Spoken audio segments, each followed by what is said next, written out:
Hey guys, it's me. I'm trying to smile to keep from crying. Let me see where I need to start. Well, first off, I hope you all had a wonderful Halloween. I'm not sure whether I've put a video up since then, but if I did and I've already wished you a happy Halloween, better twice than never. I don't do Halloween. So I stayed at home. Hair check, growing in. It's now touching the top of my ears, and I keep doing this because it's tickling them. And that white that looked like my skull is coming in the same color. It's coming in the same color as the rest of my hair. I don't know why it decided to go white. And if you pay attention, right here is my part. And all my hair is like this way and that way. Weird. Let's hope I get to keep it, you know. Okay. So, I'm just going to get straight into it. On the beginning of the month, just last week, I had to go in to see my oncologist like I do every month so they can check and see how I'm doing on that Lynparza medicine. And I have felt great. I've been unpacking, decorating, hanging curtains, not picking up anything heavy. I still don't have my bed back from the movers. They still have it at their furniture doctor. So I'm still sleeping on a box springs and mattress in the floor, which isn't bad because I'm comfortable. It's no different other than it's about 6 inches lower than what I normally get to sleep. But I sprained my knee. I went and got x-rays on Monday or Tuesday. I don't remember. I don't even know what today is. But anyway, it was Monday. It would be Tuesday morning around 3 a.m. I decided to check my blood test results because the doctor's nurse practitioner had called me, and it was on Friday when she called me and was like, "We need to talk to you about your blood results. Please give us a call back." But they closed at noon and I got it at 2 and they were already gone for the day. So I kind of put that in the back of my mind and just kind of forgot. And then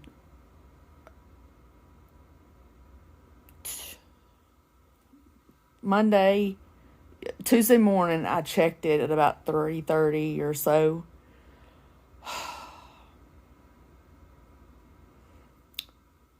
Triple. I finally got to talk to the nurse practitioner, and we got 3 things going on. First off, my OV125 tumor marker levels more than doubled in a month.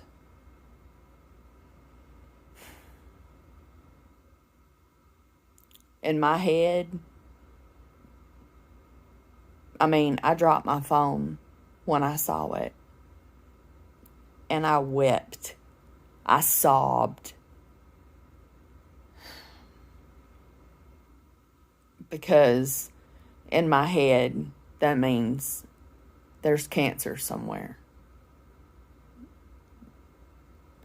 It did what they said it could do and just jump wherever it wants to go. It's aggressive. And I'm like, I just got a little bit of hair back. This is the most hair I've had in a year. Well, no, I was diagnosed on November 24th. That's going to be a day that I probably don't cut on lights in the house and I just sleep because I don't want to remember that day. But,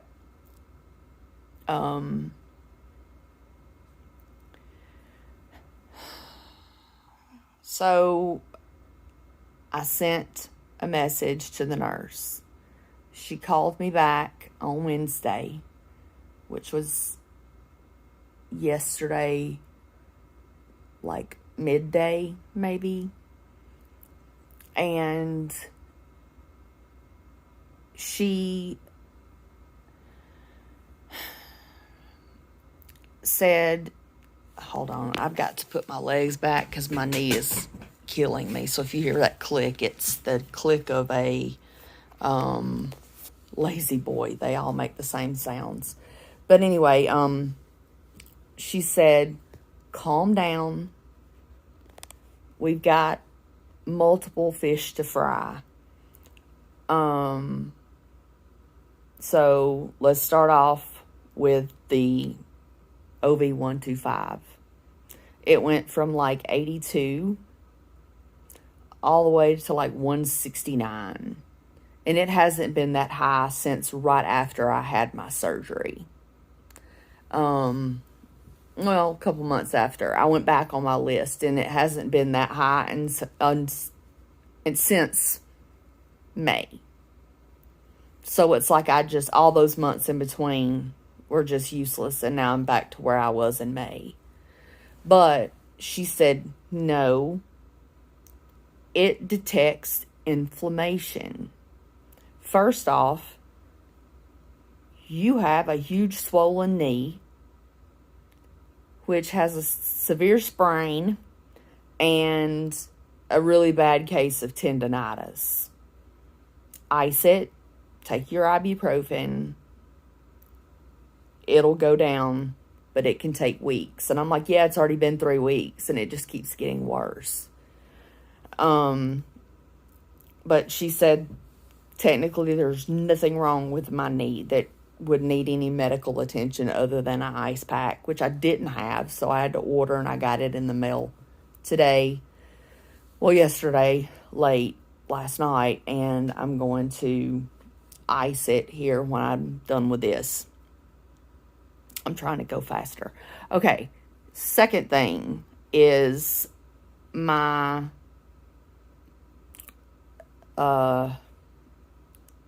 she said that I have it's not a common form of anemia. It's more of, I think she said more of a genetic form of anemia. And I'm going to look down because I can't think of the name of it, but it's called macrocytic, MACROCYTIC. So macro as in big, not micro as in little, anemia. I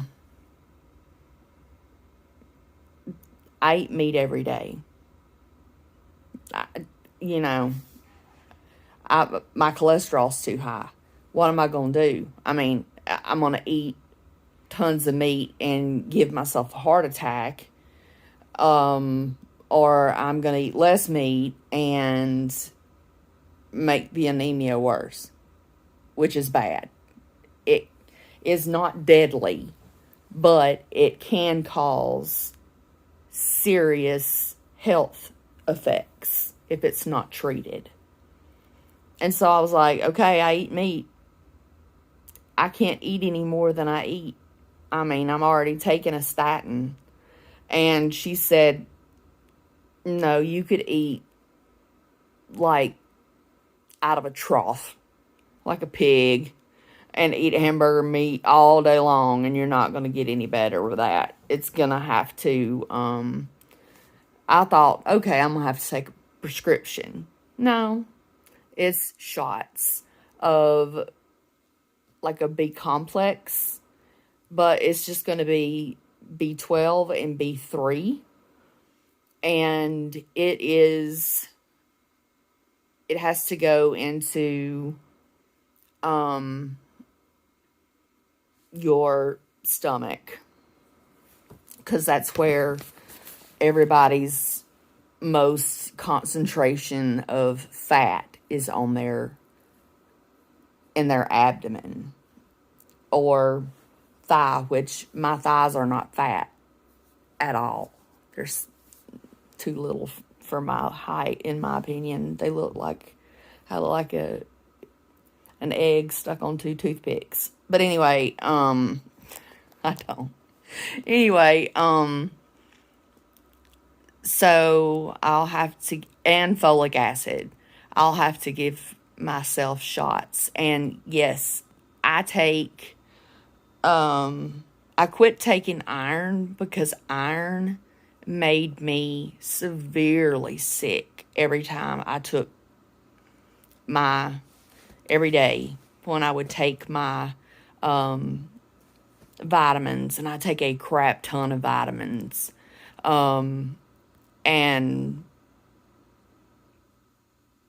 But she said that's not enough. And so I quit taking it. And so now I'll have to do, I don't know if it's going to be 3 separate shots, like B12, B3, and folic acid, or if it's like a combo shot that I get in the mail from the hospital. And I don't know whether it's daily, weekly, monthly, multiple times a day. I have no idea. Other than the CAOV 125, they think that my bone marrow might be, what is it called?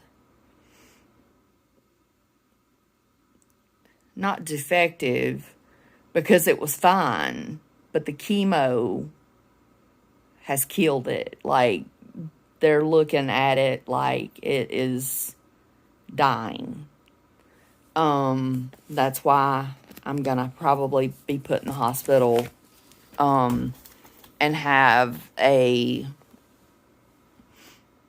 to get blood, and have to have a, what do you call it? A, bone marrow biopsy. And if it is what they think it is, and they're pretty sure that it is, I'll have to have like a bone marrow and a stem cell transplant. And my closest relative is my 15-year-old son. And I don't know whether his daddy would even let him be tested. That's how much he hates me. I told Peyton straight up, I was like, you're 15 and a half, almost. If it happens and I do need to have a transfusion, you are my closest relative. And if you get tested, then you could save Mom's life. But if you don't get tested and I don't have anybody, then I don't know what'll happen. And he did that same thing he always does, where he don't have his daddy in front of him to talk for him. So he just got quiet. My son has never shed a tear for me. I'm sorry. I know he won't be tested because his daddy is getting remarried and he wants me dead.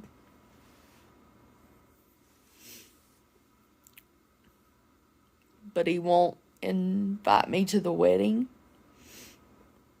even though my son is going to be the best man. And if I show up, they're going to call the cops. And when I get mad at him and start texting him, he tells me that he's going to get a restraining order against me. And I'm like, well, great. Because Peyton doesn't want to come here anyway. It's been 2 months since I've seen my child. So all I know is he's taking my kid. I'm going to take his damn paycheck. I'm taking him back to court for permanent alimony. And when I walk up in there,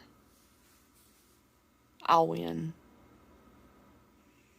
Because when Peyton turns 18, I lose it. And that's going to be